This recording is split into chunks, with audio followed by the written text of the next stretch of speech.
আসসালামু আলাইকুম, স্বাগত জানাচ্ছি আরটিভির রাতের সংবাদে। আপনাদের সাথে আছি আমি পারভিন মিতু। বিস্তারিত গণ আন্দোলনে সরকার পতনের প্রেক্ষাপটে তিন বাহিনী প্রধান, বিভিন্ন রাজনৈতিক দলের নেতৃবৃন্দ, সুশীল সমাজের প্রতিনিধি এবং বৈষম্য বিরোধী ছাত্র আন্দোলনের নেতৃবৃন্দের বৈঠকের সিদ্ধান্তের প্রেক্ষিতে দ্বাদশ জাতীয় সংসদ ভেঙে দিয়েছেন রাষ্ট্রপতি মোহাম্মদ শাহাবুদ্দিন। মঙ্গলবার বিকেলে বঙ্গভবনের সংবাদ বিজ্ঞপ্তিতে সংসদ বিলুপ্ত করার কথা জানানো হয়। অন্তর্বর্তীকালীন সরকার গঠনের জন্য সংসদ ভেঙে দিতে বিকেল ৩টা পর্যন্ত সময় বেঁধে দিয়েছিল বৈষম্য বিরোধী ছাত্র আন্দোলন। এর আগে ভোরে ডক্টর মোহাম্মদ ইউনূসকে অন্তর্বর্তীকালীন সরকারের প্রধান উপদেষ্টা করার প্রস্তাব দেয় বৈষম্য বিরোধী ছাত্র আন্দোলন। এই দায়িত্ব নিতে মোহাম্মদ ইউনূস সম্মত হয়েছেন বলেও জানান তারা। বর্তমান পরিস্থিতি ও অন্তর্বর্তীকালীন সরকারের রূপরেখা নিয়ে বঙ্গভবনের রাষ্ট্রপতি ও তিন বাহিনীর প্রধানের সাথে বৈঠক করছে তারা। সঙ্গে রয়েছেন ঢাকা বিশ্ববিদ্যালয়ের অধ্যাপক আসিফ নজরুল এবং অধ্যাপক তানজিম উদ্দিন।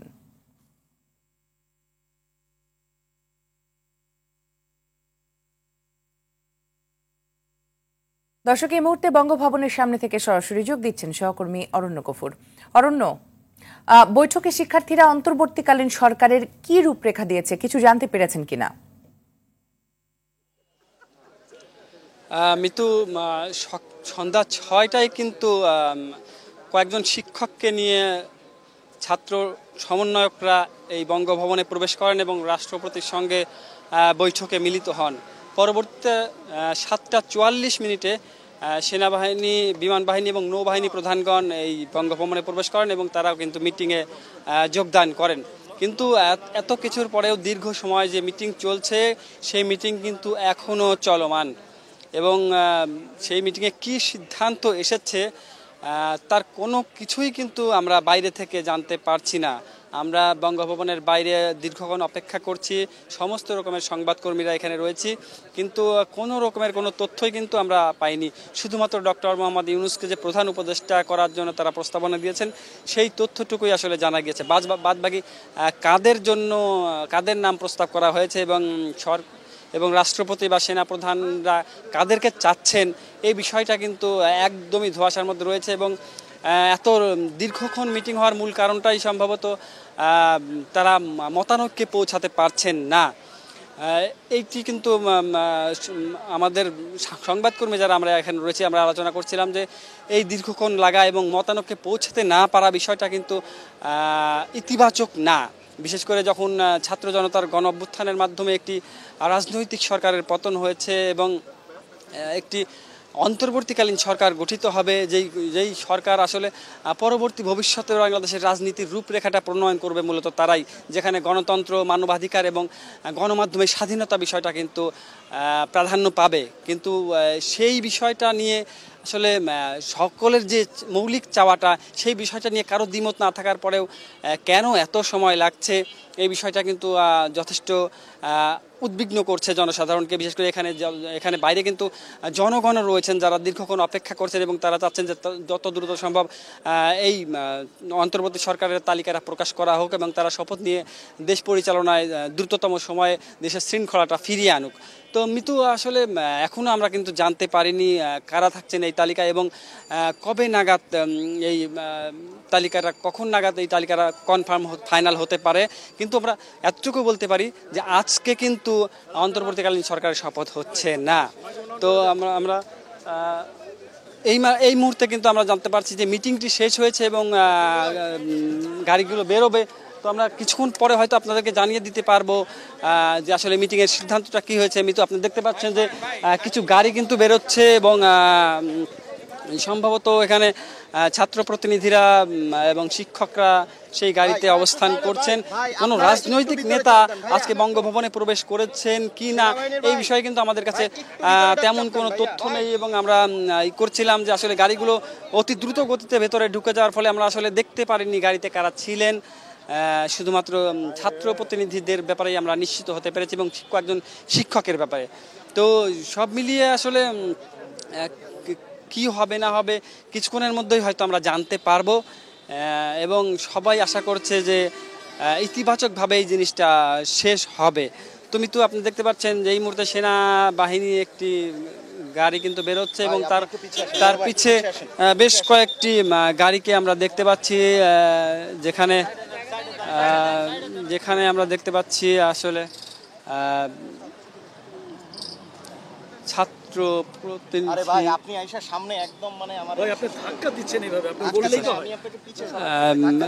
আমরা দুটি গাড়িকে কিন্তু আমরা বেরিয়ে যেতে দেখলাম এবং সেনাবাহিনীর ইসের আলোকে, কিন্তু আসলে কি ঘটনা ঘটেছে এই বিষয়টা কিন্তু আমরা একদমই কিছু বুঝতে পারলাম না এবং কোনো রকমের কোনো ইঙ্গিত কিন্তু দেয়া হয়নি, কিন্তু কোনো ইঙ্গিত কিন্তু গাড়ি থেকে আমরা পাইনি।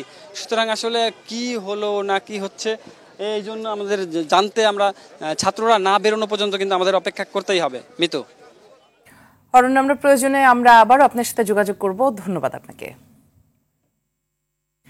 অবশেষে মুক্তি পেলেন বিএনপি চেয়ারপারসন সাবেক প্রধানমন্ত্রী বেগম খালেদা জিয়া। রাষ্ট্রপতির আদেশে তাকে মুক্তি দেওয়া হয়।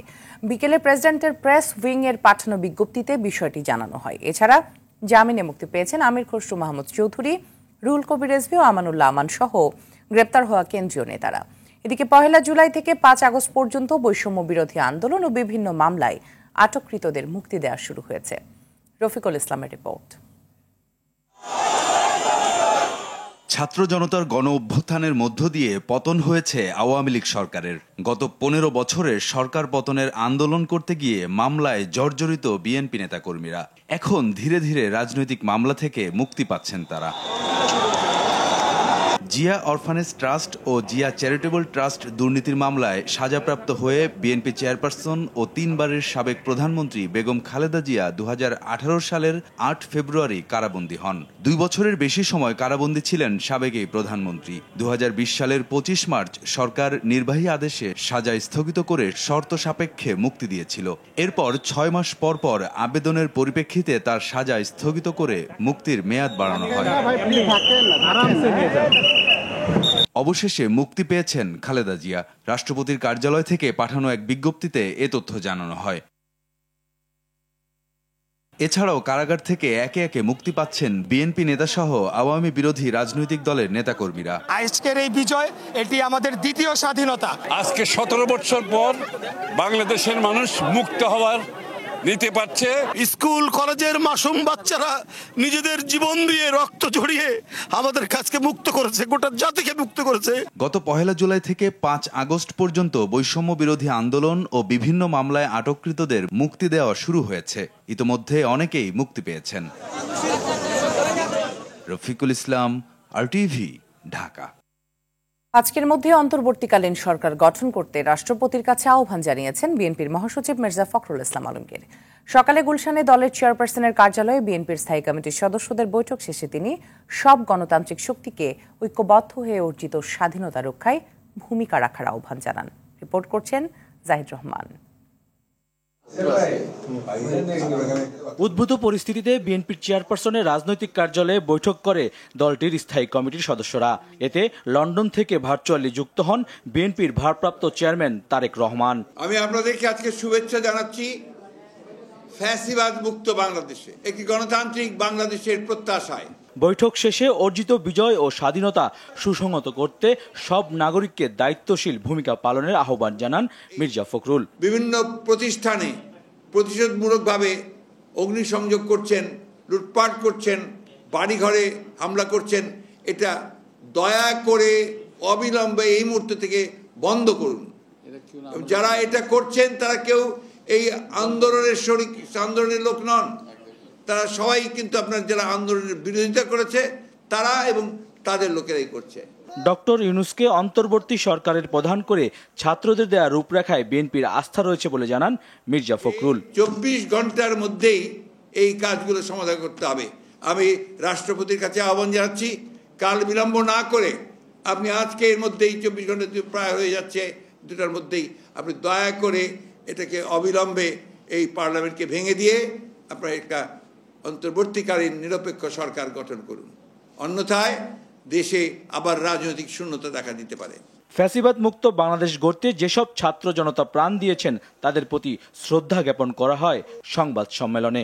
শ্রদ্ধা জানাতে চাই সেই সমস্ত শহীদদের, যারা ছাত্র এবং জনতা, যারা এই দীর্ঘ 15-16 বছরের যে গণতান্ত্রিক সংগ্রাম, সেই সংগ্রামে যারা প্রাণ দিয়েছেন, তাদের প্রতি আমরা গভীর শ্রদ্ধা নিবেদন করছি। জাহিদ রহমান, RTV, ঢাকা। বড় ধরনের রদবদল করা হলেও সেনাবাহিনীর শীর্ষ কয়েকটি পদে। আলোচিত মেজর জেনারেল জিয়াউল হাসানকে চাকরি থেকে অব্যাহতি দেওয়া হয়েছে, আর লেফটেন্যান্ট জেনারেল সাইফুল আলমকে ন্যস্ত করা হয়েছে পররাষ্ট্র মন্ত্রণালয়ে। চিফ অব জেনারেল স্টাফ হিসেবে নিয়োগ পেয়েছেন লেফটেন্যান্ট জেনারেল মিজানুর রহমান শামীম। এছাড়া lieutenant general Mujibur Rahman army training and doctrine কমান্ডের GOC, lieutenant general Tabrez Shams Chowdhury quartermaster general, lieutenant general Shahinul Haque commandant NDC ও মেজর জেনারেল আসম রিদওয়ানুর রহমানকে এটিএমসির মহাপরিচালক হিসেবে নিয়োগ দেওয়া হয়েছে।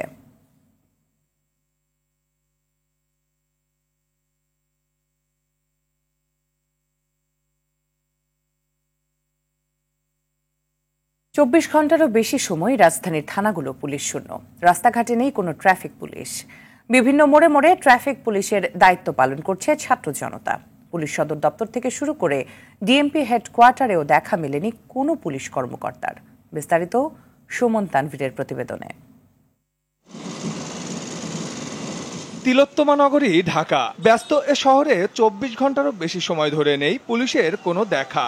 গুরুত্বপূর্ণ সিগন্যালগুলোতে দায়িত্ব পালন করতে দেখা যায় ছাত্র জনতাকে। রাজধানীর বিজয় সরণি। ছাত্র জনতার বিজয়ের পর পুলিশ শূন্য হয়ে যাওয়া রাজধানীর ব্যস্ততম পয়েন্টগুলোতে ট্রাফিক ব্যবস্থাপনারও দায়িত্ব নিয়েছে তারা। অফিসে যেতে লেগে দেখি এখানে খুব পরিস্থিতি খারাপ। আমার এই ভাইয়েরা, ছাত্র ভাইয়েরা, এরা অনেক কষ্ট করে নিয়ন্ত্রণ করতেছে। যাচ্ছিলাম এ পাশ দিয়ে, যাওয়ার সময় দেখি যে ছাত্ররাই নামছে, আমার বাইরে নামছে, তো আমরা দাঁড়ায় থাকি কিভাবে? রাস্তার পাশে গাড়ি দাঁড় করে আমি নিজে নামছি, ট্রাই করতেছি ওনাদেরকে সাপোর্ট দেওয়ার জন্য। শুধু বিজয় সরণি নয়, কাকরাইল থেকে শুরু করে মিরপুর, মালিবাগ সব জায়গাতেই দেখা যায় ট্রাফিক ব্যবস্থাপনায় শিক্ষার্থীদের সরব উপস্থিতি। তারা বলছেন আন্দোলনে অংশ নেওয়া শিক্ষার্থীরা আলোচনার মাধ্যমে ভাগ করে নিয়েছেন বিভিন্ন পয়েন্ট। ওদের ফোন দিয়ে বললাম যে মিরপুরে কিছু ভলান্টিয়ার পাঠাও, এখানে অনেক জ্যাম। ওইখানে ওই সাইডে একদম অ্যাম্বুলেন্স আটকা পড়ছিল, তো অ্যাম্বুলেন্স ছাড়ানোর জন্য আমি প্রথমে আসছি সবার আগে। আমার অফিস বাদ দিয়ে আমি চলে আসছি এখানে। আমার ফ্রেন্ডরা যারা আছে এরা আছে বিজয় সরণি। আসার সময় দেখলাম কোনো পুলিশ নাই, তো মনে হলো যে এই কাজটা আমাদের করা উচিত। আমি দাঁড়ানোর পরে আরো 2-3 জন এসেছে। যানজটের সমস্যা হচ্ছে, এর জন্য আমরা জনগণের ভালোর জন্য আমরা দাঁড়িয়েছি। অফিসে আসার পর দেখতেছি এদিকে আশেপাশে সব জায়গায় জ্যাম, কেউ যাইতে পারতেছে না। 1-1.5 ঘন্টার মতো হয়ে গেছে ওইখানে ছিল, তো এরপরে আমরা নামলাম সবাই। শুধু রাজপথে নয়, রাজধানীর থানাগুলোও পুলিশ শূন্য। কিছু থানাতে তো রীতিমতো তালা ঝুলছে। মিন্টু রোডের ডিএমপি হেডকোয়ার্টারে কর্মকর্তা তো দূরে থাক, নেই নিরাপত্তার দায়িত্বে থাকা গেটম্যানও। জানতাম না, আমি আসতাম না। জানতেন না? না না, সত্যিকার প্লিজ আমি জানি না। পুলিশ ক্লিয়ারেন্স সার্টিফিকেটের জন্য কি আছে দেখতেছি না তো কাউকে। সবাই চলে গেছে, যে যার যার মতো চলে গেছে। পুলিশ হেডকোয়ার্টারে দেখা মেলে শুধু পরিচ্ছন্নতা কর্মীদের। বিক্ষুব্ধ জনতা ভাঙচুর করেছে রিসিপশন থেকে শুরু করে পুলিশ প্রধানের কক্ষ। সুমন তানভীর, RTV, ঢাকা। রাজধানীতে বিভিন্ন স্থাপনা থেকে 11 পুলিশ সদস্যের লাশ উদ্ধার হয়েছে। আইনি প্রক্রিয়া অনুসারে সেগুলো পরিবারের কাছে পাঠানো হয়েছে বলে জানিয়েছেন অতিরিক্ত আইজিপি AKM শহীদুর রহমান। রাতে রাজারবাগ পুলিশ লাইন্সে সাংবাদিকদের এ তথ্য জানান তিনি। বলেন, এখনও তথ্যের ভিত্তিতে লাশ সংগ্রহের কাজ অব্যাহত আছে। মাঠ পর্যায়ের পুলিশ সদস্যদের কর্মবিরতির বিষয়টি গুজব। পুলিশ সদস্যদের নিজ নিজ কর্মস্থলে নিরাপদে দায়িত্ব পালনের আহ্বান জানান তিনি। আমি রাজারবাগ পুলিশ লাইনে অবস্থান করছি এবং রাজারবাগ পুলিশ লাইনে বিভিন্ন ডিএমপি বিভিন্ন থানা এলাকায় যে সমস্ত পুলিশ সদস্য নিহত হয়েছে, আহত হয়েছে এবং যাদের লাশ বিভিন্ন থানায় পড়ে আছে, আমরা সেগুলো উদ্ধার করে পুলিশ লাইনে নিয়ে আসছি এবং আরো যে যে থানায় আসছে সেগুলো নিয়ে আসার প্রচেষ্টা আমরা অব্যাহত রেখেছি। চলমান পরিস্থিতিতে দেশের নিরাপত্তা একেবারে ভেঙে পড়ায় এখন থেকে ঢাকা সহ দেশের বিভিন্ন পুলিশ স্টেশন ও হযরত শাহজালাল আন্তর্জাতিক বিমানবন্দরের নিরাপত্তা এবং ঢাকা শহরের ট্রাফিক নিয়ন্ত্রণের দায়িত্ব পালন করবে বাংলাদেশ আনসার ও গ্রাম প্রতিরক্ষা বাহিনীকে, যা পরবর্তী নির্দেশনা না দেওয়া পর্যন্ত বলবৎ থাকবে। বিকেলে আনসারের মিডিয়া শাখা থেকে এ তথ্য জানানো হয়। জনগণকে দ্রুত পুলিশ সেবা জন্য স্বাভাবিক কাজকর্মে ফিরে আসতে প্রয়োজনীয় পদক্ষেপ নেওয়া হচ্ছে বলে জানিয়েছেন অতিরিক্ত পুলিশ মহাপরিদর্শক AKM শহীদুর রহমান। চলমান পরিস্থিতি নিয়ে পুলিশের ঊর্ধ্বতন কর্মকর্তাদের এক সভা শেষে তিনি এই কথা বলেন। যেসব পুলিশ সদস্য কষ্ট নিয়ে কর্মবিরতি ঘোষণা করেছে তাদের সাথে কথা বলা হচ্ছে বলেও জানান তিনি। ইকবাল অনিকের রিপোর্ট। সারা দেশে পুলিশ হত্যা, থানায় হামলা, লুটপাট ও অরাজক পরিস্থিতিতে করণীয় নির্ধারণে পুলিশের ঊর্ধ্বতন সাবেক ও বর্তমান কর্মকর্তাদের এই বৈঠক। বর্তমান বাস্তবতায় পুলিশের সার্বিক কাঠামো ভেঙে পড়া, তা পুনর্গঠনে অতিরিক্ত পুলিশ মহাপরিদর্শক AKM শহীদুর রহমানকে ফোকাল পয়েন্ট করা হয়েছে বলে জানান চাকরিচ্যুত সাবেক DIG খান সাইদ হাসান। বিদ্যমান পরিস্থিতিতে চেইন অফ কমান্ড ভেঙে পড়ার প্রেক্ষিতে পুলিশের বিভিন্ন ইউনিটের কার্যক্রম চালু রাখার লক্ষ্যে পুলিশ সদর দপ্তরের অতিরিক্ত মহাপুলিশ পরিদর্শক জনাব AKM শহীদুর রহমানকে বাংলাদেশ পুলিশের সকল ইউনিটের সাথে যোগাযোগের কন্টাক্ট পয়েন্ট হিসাবে দায়িত্ব পালনের জন্য সর্বসম্মতভাবে মনোনীত করা হয়েছে। জনজীবনের এই সংকটকালে পুলিশের অনুপস্থিতি ব্যাপকভাবে প্রভাব ফেলছে। জনগণকে দ্রুতই পুলিশি সেবা দেওয়ার জন্য স্বাভাবিক কাজকর্মে ফিরে আসা যায়, সেজন্য পদক্ষেপ নেওয়া হচ্ছে বলে জানিয়েছেন অতিরিক্ত পুলিশ মহাপরিদর্শক AKM শহীদুর রহমান। বাংলাদেশ পুলিশকে যাতে আবার জনগণের কাছাকাছি নিয়ে যেতে পারি, তাদের যাতে যে দায়িত্ব সে দায়িত্ব যাতে পালন করতে পারে, সেজন্য আমরা এদেরকে সবাইকে সংগঠিত করার চেষ্টা করতেছি। তাদের মনোবলের উপরে একটা নেতিবাচক প্রভাব পড়েছে, সেইটি কাটিয়ে ওঠার চেষ্টা করতেছি। যেসব পুলিশ সদস্য কর্মবিরতি ঘোষণা করেছে তাদের সাথে যোগাযোগ করা হচ্ছে বলেও জানান তিনি। কর্মবিরতির করা আমাদের যে ফোর্সে বলেছে, এটা হয়তো তাদের ভিতরে একটা মনের কষ্ট থেকে হয়তো বলেছে। তা আমরা আশা করি বাংলাদেশ পুলিশ সদস্য আমরা যে দায়িত্বটা আছে এটা আমরা পালন করতে সক্ষম হব এবং তাদের এই কর্মবিরতির যে ঘোষণা, এটা নিশ্চয়ই এটা সমাধান করতে আমরা সক্ষম হব। পুলিশের আজকের এই অবস্থায় সবাইকে পাশে থাকার আহ্বান জানান অতিরিক্ত IGP AKM শহীদুর রহমান। পুলিশের আজকের এই অবস্থায় আপনারা আমাদের পাশে দাঁড়ান। ইকবাল অনিক, RTV, ঢাকা। সাবেক প্রধানমন্ত্রী শেখ হাসিনার ভিসা বাতিল করেছে যুক্তরাষ্ট্র। বাংলাদেশের বিরোধী দলগুলোর সূত্রের বরাতে এই তথ্য জানিয়েছে ভারতীয় সংবাদ মাধ্যম নিউজ 18। সোমবার ছাত্র জনতার তোপের মুখে ক্ষমতা ছাড়তে বাধ্য হয়ে ভারতে পালিয়ে যান শেখ হাসিনা। এরপর যুক্তরাজ্যে রাজনৈতিক আশ্রয় নিতে চেয়েছিলেন তিনি। তাকে ভারতীয় গণমাধ্যম সূত্রে জানা গেছে, ক্ষমতাচ্যুত শেখ হাসিনাকে আশ্রয় দিতে ইচ্ছুক নয় যুক্তরাজ্য। এদিকে ভারতেও বেশি দিন অবস্থান করবেন না পদচ্যুত হাসিনা। তিনি ভারতে অল্প সময়ের জন্য জরুরি ভিত্তিতে আশ্রয় চেয়েছেন বলে জানিয়েছেন ভারতের পররাষ্ট্রমন্ত্রী S জয়শঙ্কর।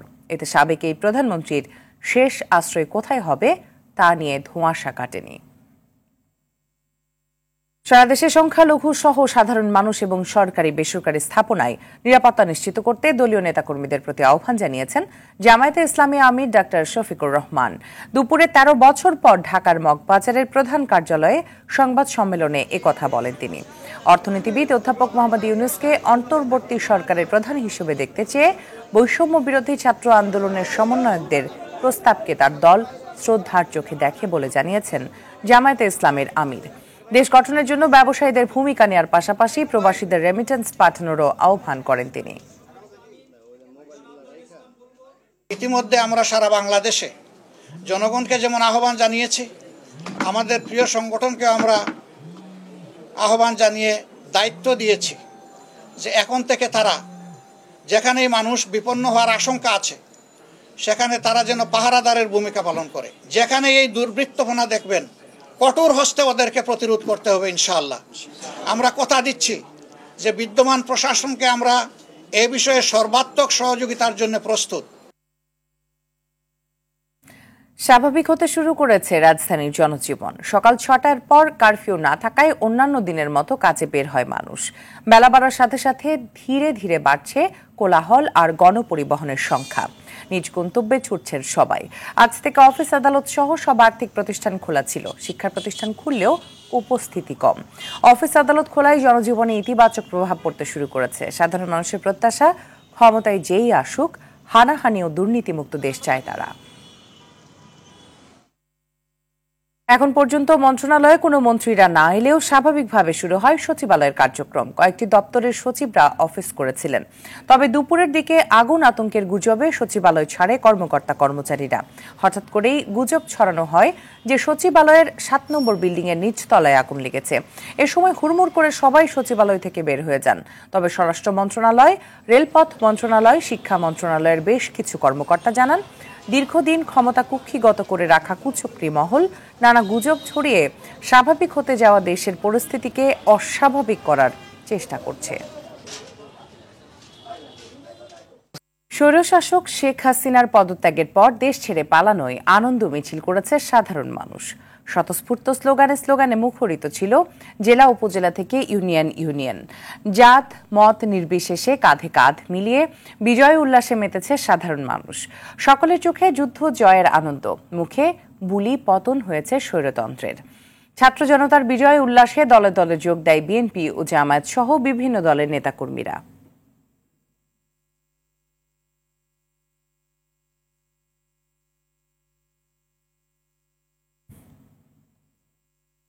ফিলিস্তিনি নারী, শিশু ও নিরীহ মানুষের রক্তে প্রতিনিয়ত রঞ্জিত হচ্ছে ইসরায়েলি হানাদার বাহিনীর কালো হাত। চলছে জল, স্থল ও আকাশপথে নৃশংস আক্রমণ। এই মুহূর্তে দখলকৃত পশ্চিম তীরের জেনিনে ইসরায়েলি অভিযান চলমান রয়েছে।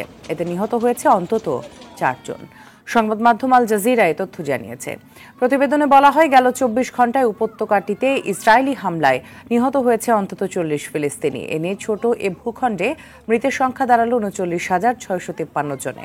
আহত 91,500 ছাড়িয়েছে। এদিকে মধ্যপ্রাচ্যে যাতে গাজা যুদ্ধ ছড়িয়ে না পড়ে তার জন্য সম্ভাব্য সহিংস পরিস্থিতি রোধে আহ্বান জানিয়েছেন জাতিসংঘের মানবাধিকার বিষয়ক হাই কমিশনার ভলকার তুর্ক। খেলার খবর। বাংলাদেশ ক্রিকেট বোর্ড বিসিবিতে আমূল পরিবর্তন চান ক্রীড়া সংগঠকরা। সকালে বিভিন্ন ক্লাবের সংগঠক ও বিসিবির সাথে জড়িত সাবেক সংগঠকরা ক্রিকেট বোর্ডে এসে এ দাবি জানায়। আওয়ামী লীগ সরকারের আমলে বিসিবিতে দুর্নীতি হয়েছে উল্লেখ করে তদন্ত করে দোষীদের শাস্তিও দাবি করেন তারা।